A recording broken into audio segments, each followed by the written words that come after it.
I knew that each script I wrote, I would get better and better. So I was writing scripts. And then I was having dinner. I moved to LA, and a few months in, I had dinner with a buddy from growing up. And he was in the business. He was just like me, trying to make his way as a writer. And he happened to know an agent who was at the next table. And the agent walked over to say hello to him. And my buddy Alex said, you should meet my friend Aaron. He just moved here. He's a great writer. He's got great scripts. And the agent said, send me your stuff. Hey guys, welcome back to Screenwriter Survival Guide. Today on the show, I'm chatting with Aaron Tracy, who is a writer on Law and Order SVU and the creator of the Crackle series Sequestered. His newest audio drama, 10 Days, is now available exclusively on Audible Plus. Aaron, thank you so much for being here. Yeah, thanks for having me. I'm excited to be here. Of course. I'd like to start off with your journey as a filmmaker. So what drew you to this business and how did you go about actualizing your career aspirations? Oh, geez. I don't think I would call myself a filmmaker, but I've always loved writing. So I've loved TV and features. And so, yeah, I mean, I grew up on the East Coast where it's kind of, I mean, especially when I grew up, like there was no roadmap to how that can work. So after graduation, I just moved to LA, which is probably, I mean, looking back, definitely the bravest thing I've ever done. Like, truly nuts proposition just to move out there with no contacts, no job, no nothing. But I also kind of knew that it was the epicenter and it was where you had to be to give it a shot. And whatever, when you're in your mid-20s, who cares, right? Fair enough. And then I got, I guess I should say, one thing that gave me a little bit of confidence was I wrote a spec episode of The West Wing, and I entered it into a contest. One of those silly contests that you see online, and it won first place, and that made me feel confident. And I showed it to a few people, and they all liked it, and that made me feel confident. And so I think all of that together, plus my passion for it, made me take the leap and move out to LA. And then I just kind of got lucky. I got a writer's assistant job on an existing TV show, which was fantastic because you get to learn how a show is made. The show was terrible. But who cares, right? I mean, I saw what a writer's room is. I saw what production is. I met a bunch of great writers. I met the executive producer who took me onto his next show. The first show lasted 9 episodes and got canceled. The second show lasted 3 episodes. Oh, wow. Very typical, very typical. But, it was a great learning experience for me. And so like a lot of other people, then you just kind of work your way up. You write scripts, you show them to people, you get more jobs, more assistant jobs, and eventually I just started selling my own pilots and getting stuff made. And that's kind of where I am now. So did you always know it was TV for you? So it sounds like you had that West Wing spec and that was kind of your first thing. So was that you knew from the beginning I'm TV? Because you said you're interested in features as well, but most of your stuff is in TV. Yeah, I think I knew very, very little about the industry, but I knew enough to know that being a screenwriter is not a thing. Like there's so few people who make their living as a screenwriter. I've got, dozens and dozens of friends at this point who make their, living as a dramatic writer. Not a single one of them does it as a screenwriter. Right. It's just there are not jobs. That's just not something that exists. There are fewer movies being made, fewer studios, obviously, same people being used. So TV is where there are lots and lots of jobs. So I knew enough to go there. And I grew up with TV. I love TV. And when I was coming up, it was like, the third golden age of television. So there was just so much great stuff. And no question, better stuff is, to say the obvious, better stuff is on TV than features right now. Most definitely. Someone told me this when I pick someone's brain for coffee a while back, and they said, write TV also because it's shorter. You can get more specs done. And so you can grow more as a writer, especially when you're first starting out. If you write pilots, you're writing a lot more of them than you write a feature because it'll take, 6 months to write a feature where it won't take that to write a pilot. So I know you started as an assistant. So how did you go about getting that first job? It was one of those things. It was lucky. Well, I should say it was lucky, but also sort of being prepared. So I wrote a few spec scripts for myself that I, kept in a drawer. And I mean, I shouldn't say I kept them in a drawer. I tried to show to people. I didn't have many contacts to show them to, but I knew that each script I wrote, I would get better and better. So I was writing scripts.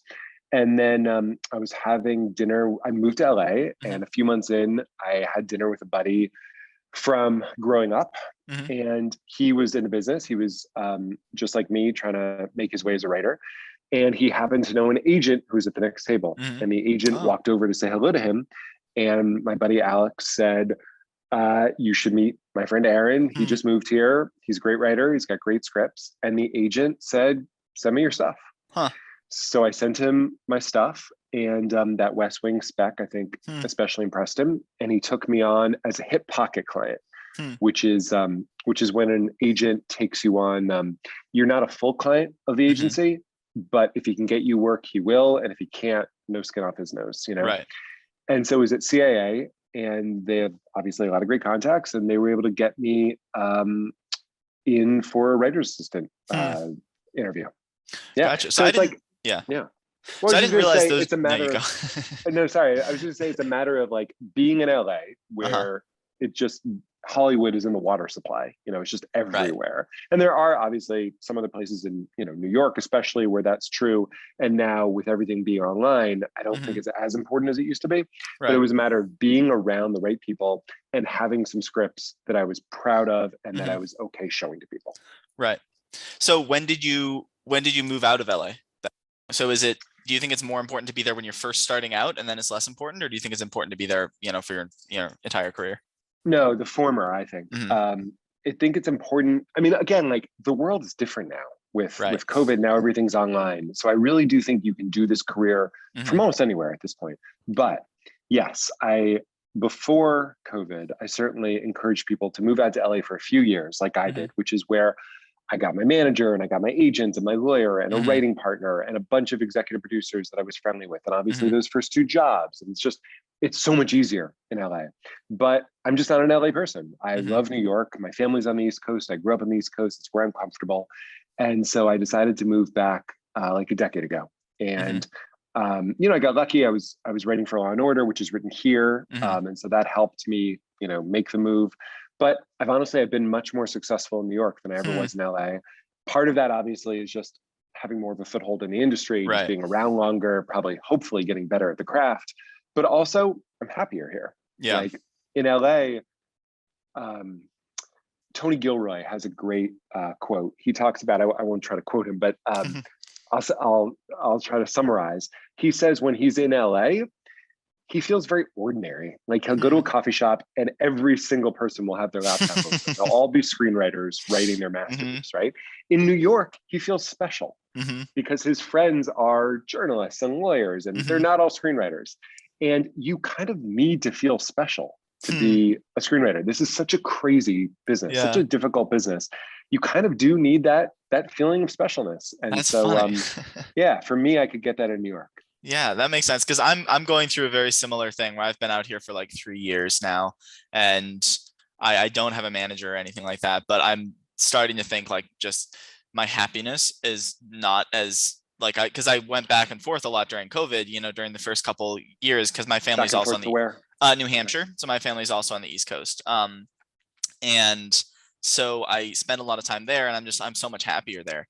It's so isolating being here, and you're spending a lot more time with other industry people, but there's also, it's just like, it's harder to make real honest connections, I think, here. And so, yeah, I'm going through a very similar type of thing. So it's kind of a very jealous, personal, selfish question I'm asking, how you did it. No, it's an important one. And people, you know, I teach also, and students ask me that question all the time. I do think it's really important to be where you're happy, because you're not going to be writing good stuff if you're miserable. You're just not.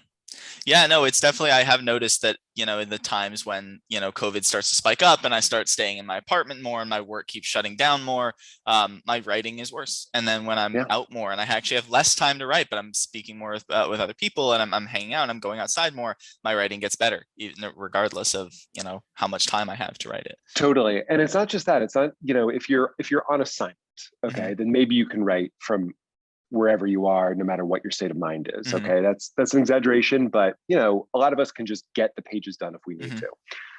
In this business, we're often not an assignment. We're having to come up with our own stuff, generate our own material. And that's really hard if you're in like a pessimistic, cynical, dark mindset.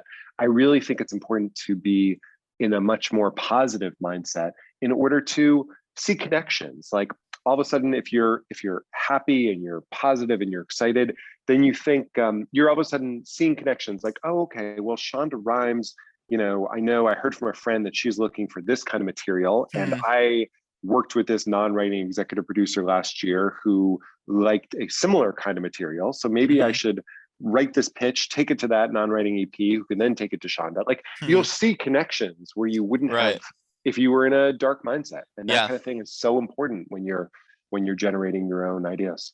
Yeah, makes a lot of sense. So this kind of transitions into my next topic. So you had your first assistant job, I believe, in 2005, correct? Sounds right. Yeah. And then when I first moved to LA. Gotcha. And then according to IMDb, anyway, your first credited episode was in 2011. So there's a lot of waiting in this business. So do you have any tips for what to do during those periods? How to, obviously you're still writing, but how to kind of maintain a positive mindset, how to kind of stay kind of aligned with your goals during those times when, the phone's not ringing as much? Sure. I mean, I think it's important. This is much easier said than done, but you have to enjoy the process of getting there. If you are completely miserable, like I said, I had some assistant jobs and the assistant jobs were great. I mean, in some sense, it was because I was lucky with the group of people that I was with for both jobs. They were just cool people and I enjoyed spending time with them. And everything felt new and exciting to me because I was so passionate about the industry. But obviously you hear from a lot of people who have different kinds of jobs. They're working in the mailroom at an agency or they're working for a horrible boss. If you're miserable, that period is going to go by so slowly and so miserably. You have to find a way to enjoy the journey. And if that means quitting your miserable job and going and finding another assistant job that maybe is a little bit more, you're doing mundane tasks or there's not as obvious a road to promotion, but you're going to be happier every day because the people are better. I highly recommend doing that. You just have to you have to stop yourself from getting into a position where you dread every day and you're just looking forward to the moment when you're on staff or, you sell your first script. Because if you're entirely results oriented, you're just going to be suffering. Yeah. I forget her name, but the director of The Farewell, Lulu something, I believe.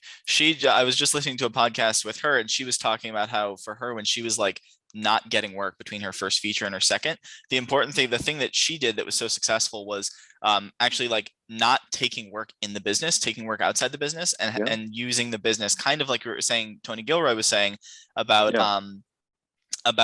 trying to be special, finding surrounding herself with people who weren't in the business and making the business kind of on the side, which I think is a very interesting approach. I think that's really smart. A lot of writers who just moved from college or grad school right to Los Angeles and get an assistant job and then try to work their way up. They're just not as attractive to showrunners as people who have had outside life experience. Right. If you are a lawyer, you are bringing in a whole different skill set and a whole different point of view. If you have had another job, another life, if you can bring something to the table, besides people who have just been in the industry as assistants, it's incredibly valuable. Yeah. So I highly recommend doing it. Absolutely. Yeah.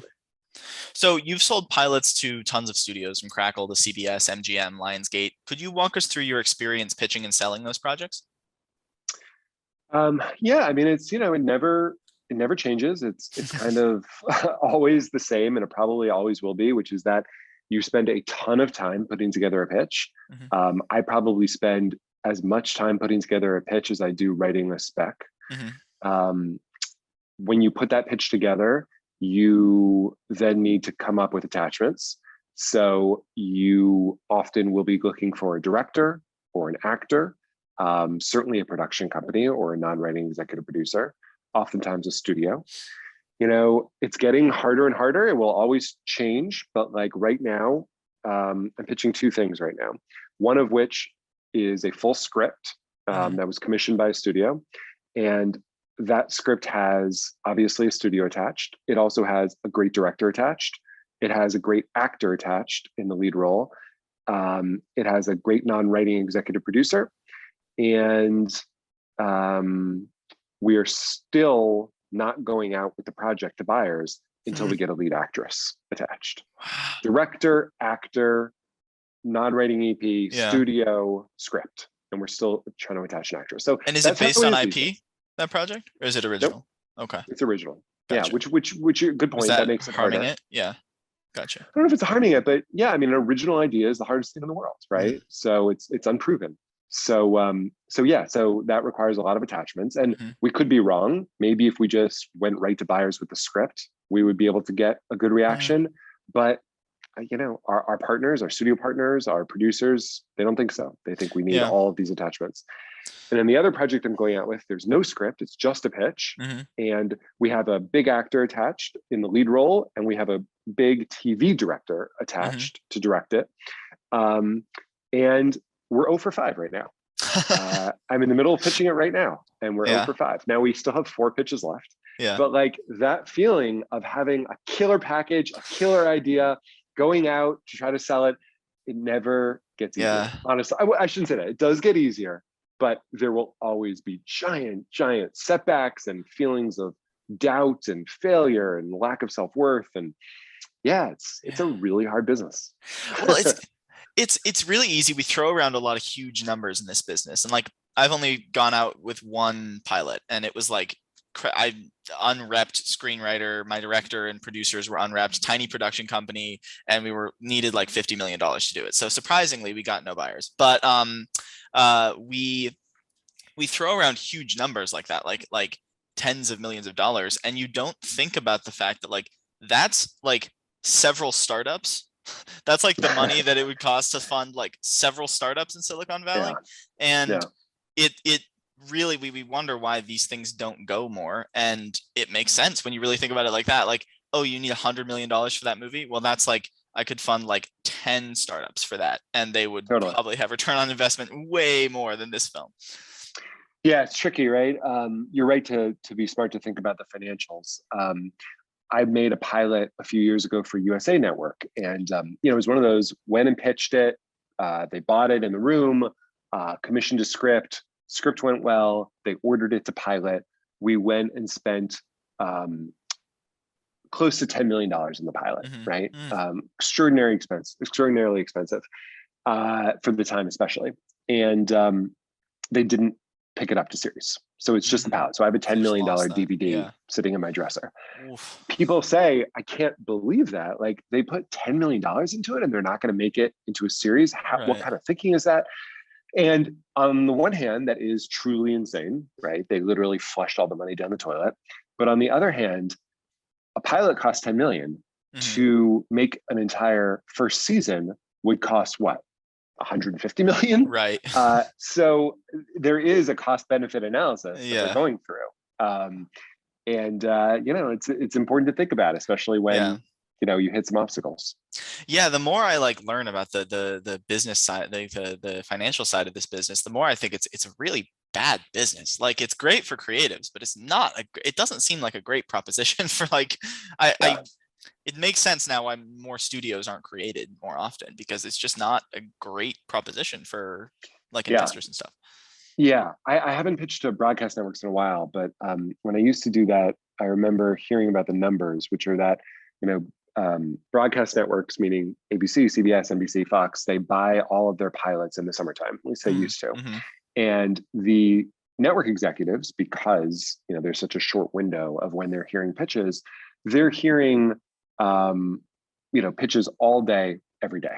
And so over the course of the summer, they're going to hear something like 350 pitches, right? 350 pitches. Of those 350, they're probably going to buy 50 projects. So each of those, depending on sort of what stage of their career the writer is in other words, how much money that they command to write a pilot script, they're going to be spending a lot of money, right? The guild minimum to write a pilot is something like a drama pilot is like 60 grand. But if you're Aaron Sorkin, you're making something like $1 million a pilot. So they buy 50 of them. They're then going to make maybe 10 to 12. Of those 10 to 12, they're going to put on the fall schedule, maybe 3.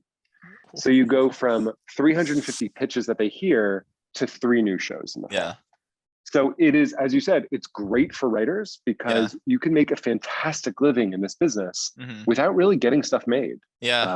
Which is shocking to a lot of people. Right. But really, there are writers out there who are making a fortune and really not, they have a very small IMDb page. So that's good for writers, and that we keep getting paid. But yes, seems absolutely crazy from a financial model. Yeah, that's wild. So let's talk about your pilot that did go to series. So Sequestered. So once you sold your show and then recovered from the subsequent crazy night out, what does it actually look like making that pilot? And then what does that look like? Yeah, I mean, that was fun. It was for Sony's Crackle, and so they were sort of a very fledgling network at the time. So it was a bit of a mess. Everybody trying to figure out like who's in charge, how much money do we have? It all went incredibly quickly. We did not have a great production entity on the show, unfortunately.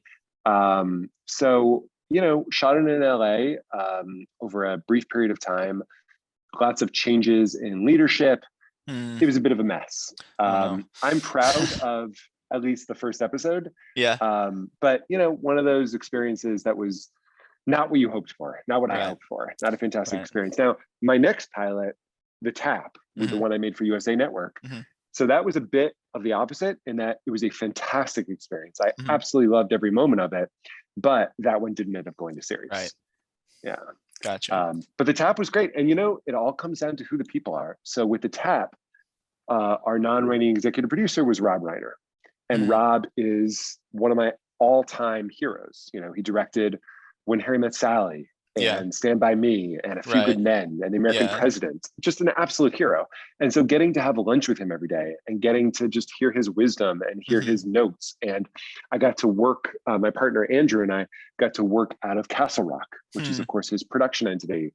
And so just like having meetings with Rob or just walking from my office to the bathroom and just passing by Rob and just seeing him in there, just like a legend who I'm such a fan of, doing casting with him, just watching how he works with actors during casting, how after every actor, is so vulnerable in the casting room, giving their reading, he gets up and he shakes their hand. Like just such a good guy. I learned so much on that show. And of course it was devastating when it didn't get picked up to series, but still overall a great experience. I'm a better writer for it. So I sometimes run into this when writing pilots, and I'm sure it's, even more pronounced when you're, actually producing a pilot and trying to get it to go to series. Trying to like think about a runway for the series versus getting as much interesting, exciting stuff happening in the pilot as possible. To entice, a studio to pick it up or to entice focus groups to like it so they want to, get the next episode. How do you balance that when you're, when you're developing a pilot after it's sold or when you're actually in production on a pilot, like the immediacy of like needing to get this pilot picked up versus like we need to set up a series? Yeah, you put everything into the pilot. Every good idea you have, everything you can think of should be in the pilot because if it's not the greatest thing in the world, you're not going to get a full season. I can't remember who it was. It was Steve Zalian or some screenwriter like that was talking about how he was doing his first pilot and he had the whole season mapped out and he had all these great twists and turns down the line. And of course the pilot didn't get picked up and his takeaway was, I was saving too much. I had all these great ideas. I should have put them in the pilot. And then guess what? After the pilot stage, you get to hire a room full of writers. You'll come up with other interesting twists and turns. So you want to put every good idea you have basically into the pilot. So can you talk about that, about hiring a writer's room and what kind of how your writing changes then after you have the pilot and you have to think about the rest of the series? Yeah, and so the majority of the writers' rooms that I've run have been in audio drama, like for 10 days. They're just the collective mind of 4 to 8 really good writers is just it's exponentially better than it would be, just adding up those 4 to 8 writers' ideas. There's something about, especially when a room is run well, and I've been in bad rooms and I've been in good rooms, and usually it comes down to the showrunner and the way he or she runs the room. But when you're in a good room, meaning people feel free to pitch ideas, people feel free to be vulnerable, to talk about their own experiences. You're coming up with stuff for the characters that no two people in the room would have been able to come up with on their own usually. Right. So there's nothing like it. Now, I have far less experience in writers' rooms than a lot of my friends who have been on staff, year after year after year after year. I've been much more in the development camp.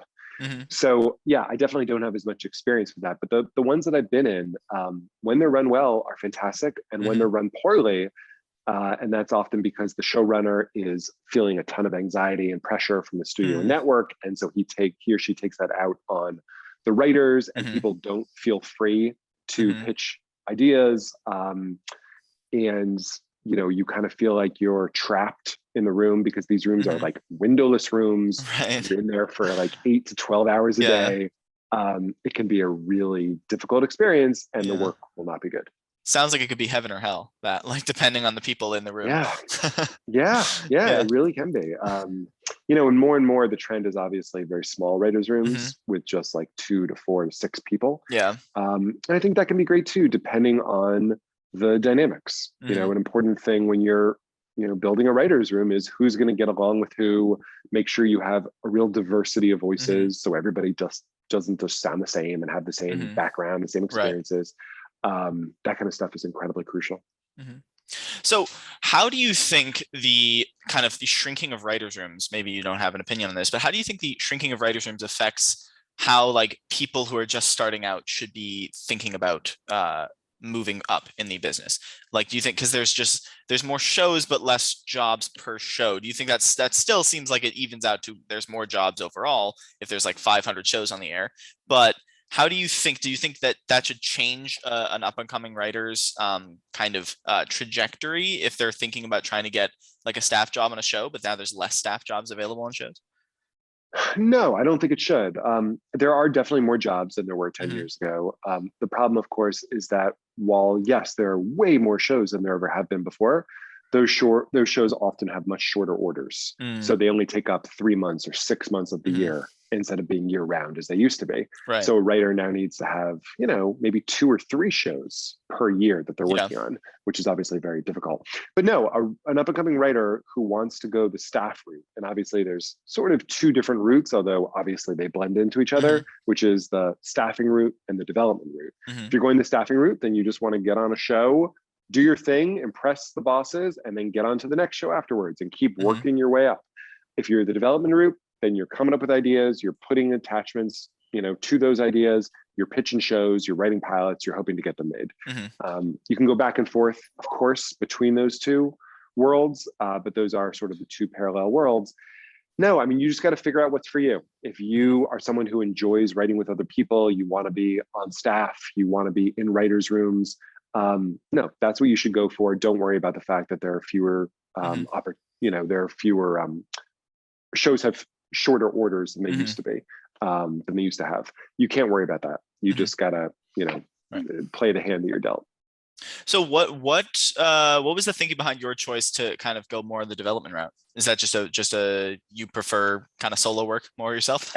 I think I definitely am someone who enjoys just being in a room writing more than being in a writer's room, for sure.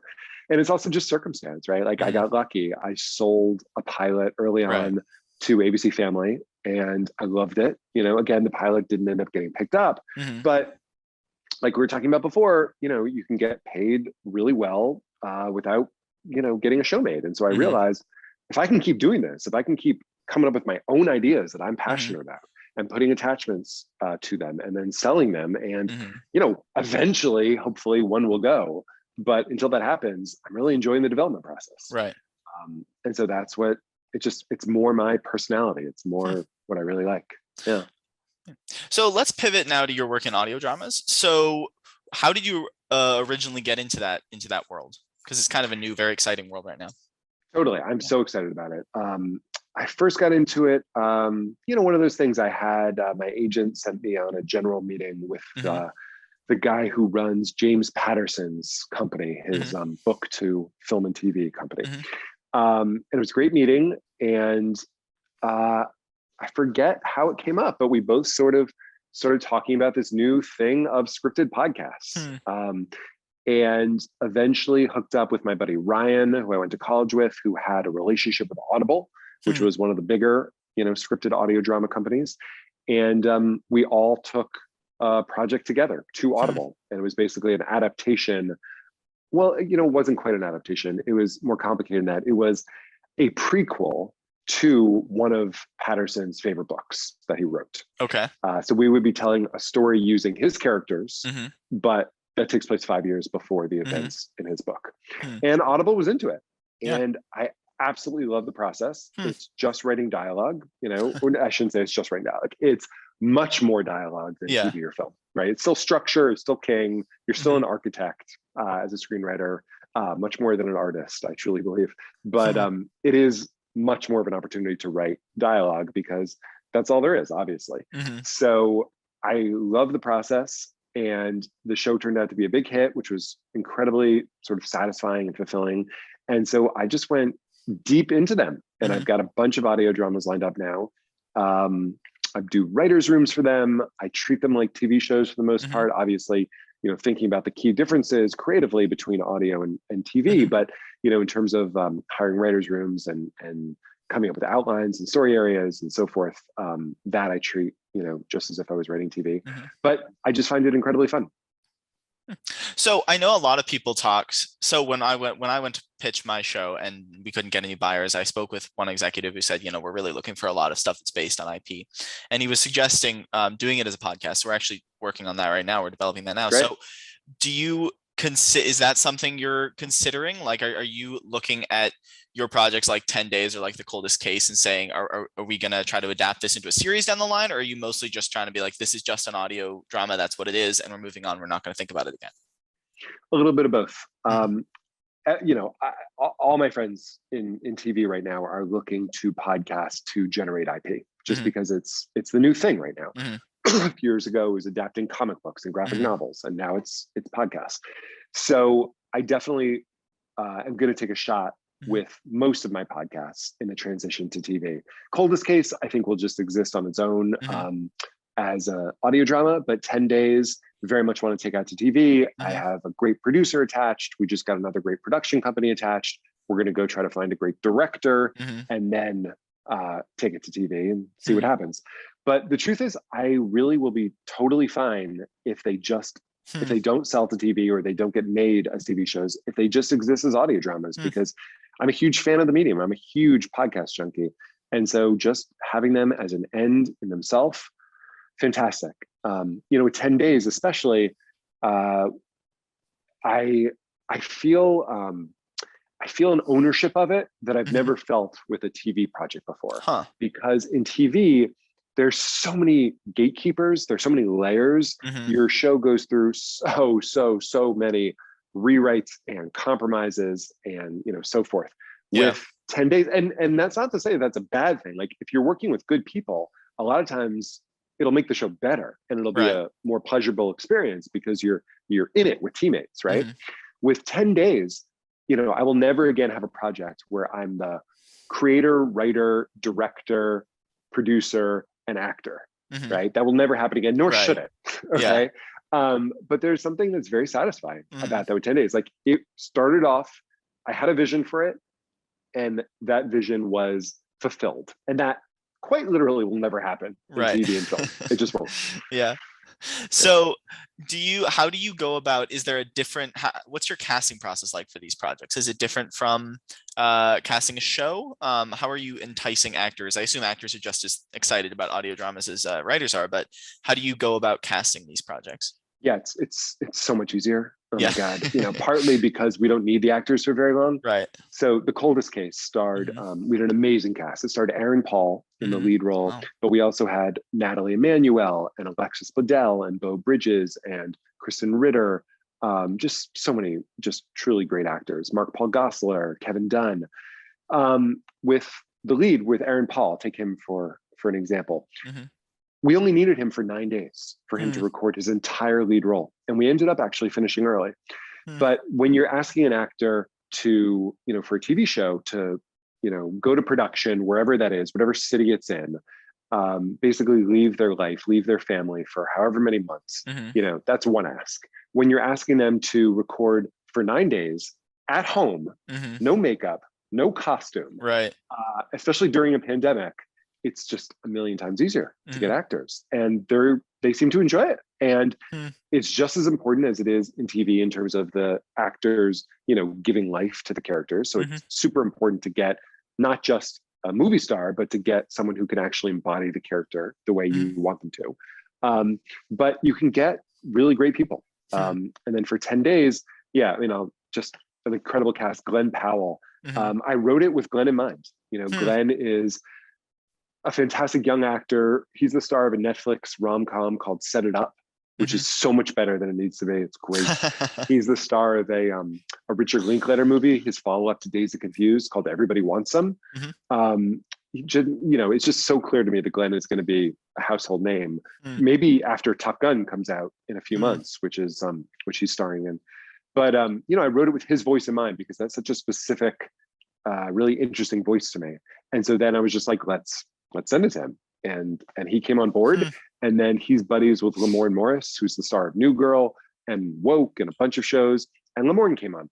And it really is kind of that easy. Whereas in TV and film, you're dealing with agents and managers, and it's months and months and months and months. Right. That's fascinating. So in terms of production, you kind of touched on this a little bit, but I'd love to get kind of your 2 cents. Are you doing this as like a table read, so everyone is in the same room recording together, or are you doing this, everyone's in their home, records their parts separately, and you chop them all together in editing? A combination. Okay. Some of the scenes we were able to get our actors in a recording booth together, which was always great, of course. But a lot of my shows, we just had the actor record either from home or from a recording studio.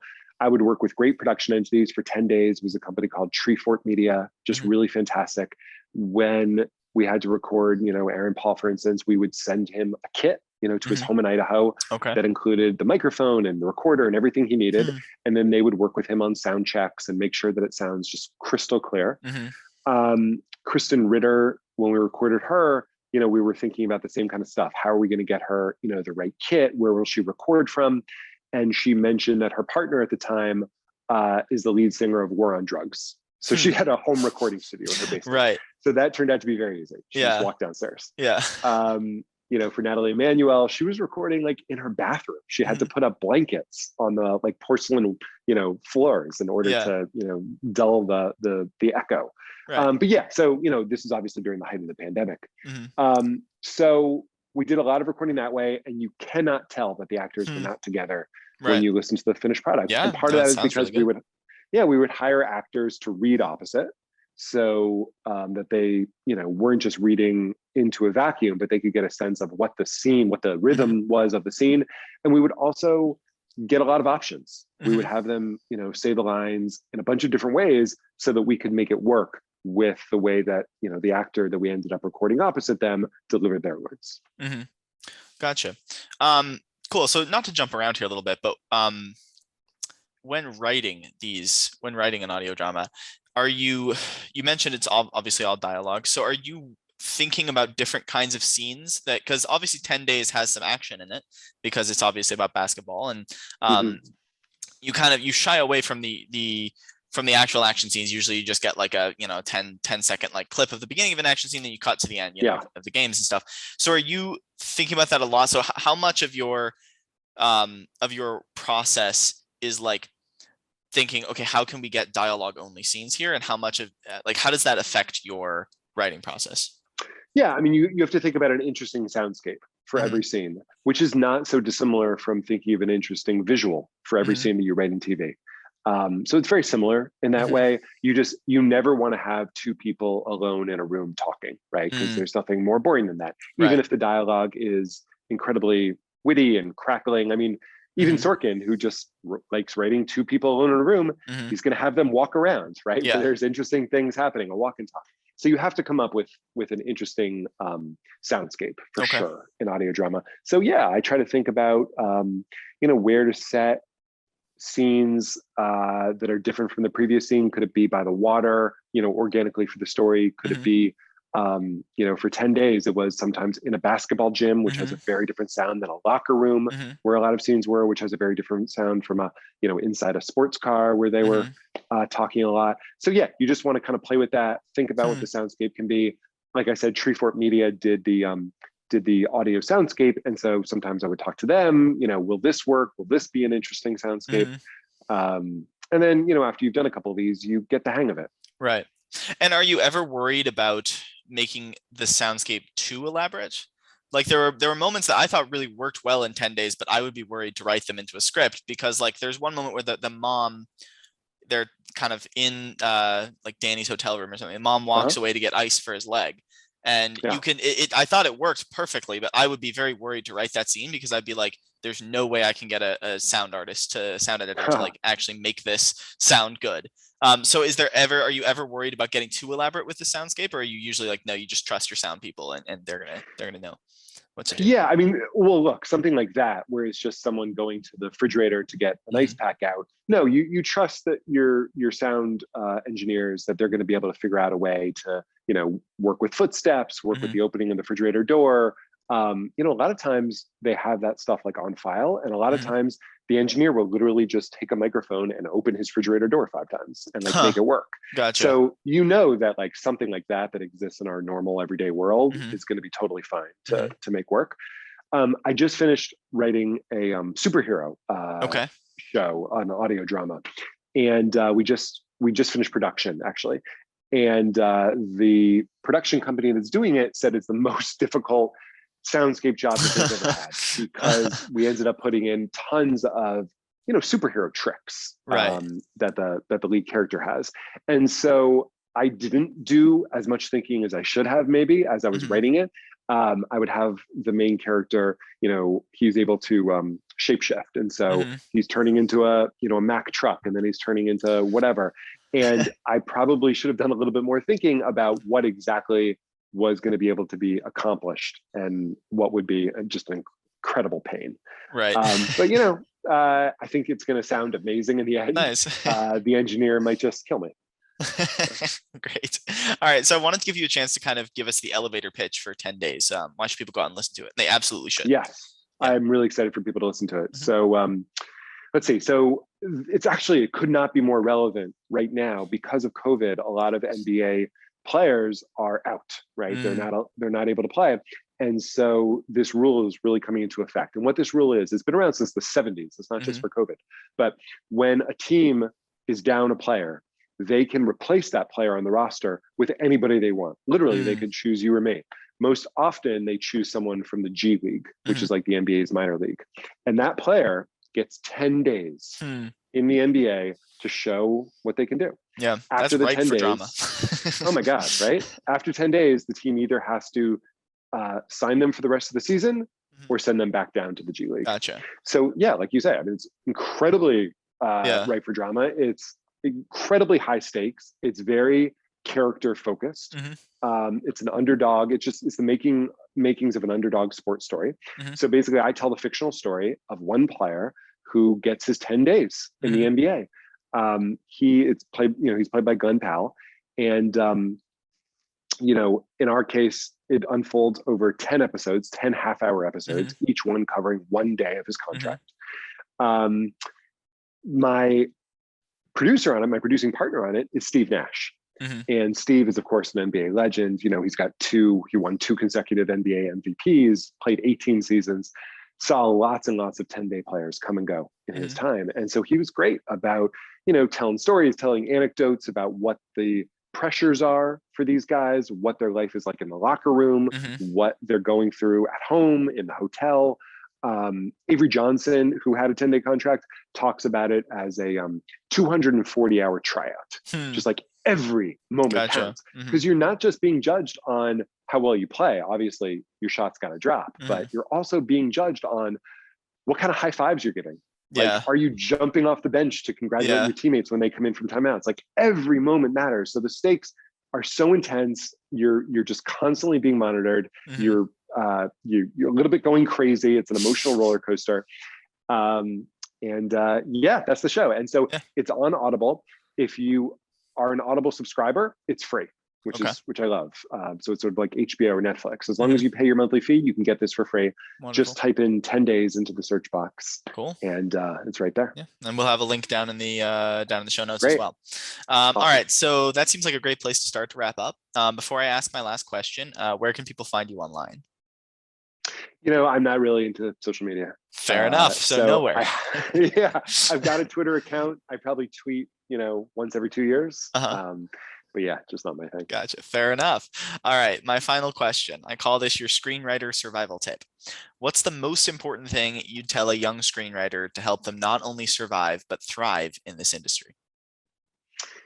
Yeah, I mean, that's a tough one. It's hard to come up with one thing. I think everything I've said before about, enjoying the journey, not just focusing on the results, is just could not be more important. But obviously that's, very Buddhist. They don't need to hear me tell them that. In terms of actual practical advice, I'll tell you the best piece of advice I got from a studio executive. I once went in, early in my career, and I pitched a show about the Secret Service, and I think it was to NBC. It was to a broadcast network, and it was a very, very down the middle show. It was like NCIS, but with the Secret Service. Case of the week, archetypal, generic characters. And I thought it was brilliant. I thought, oh my God, there's so many shows about NCIS and the CIA and the FBI, but there's never been one about the Secret Service. This is absolutely going to sell. So it did not sell.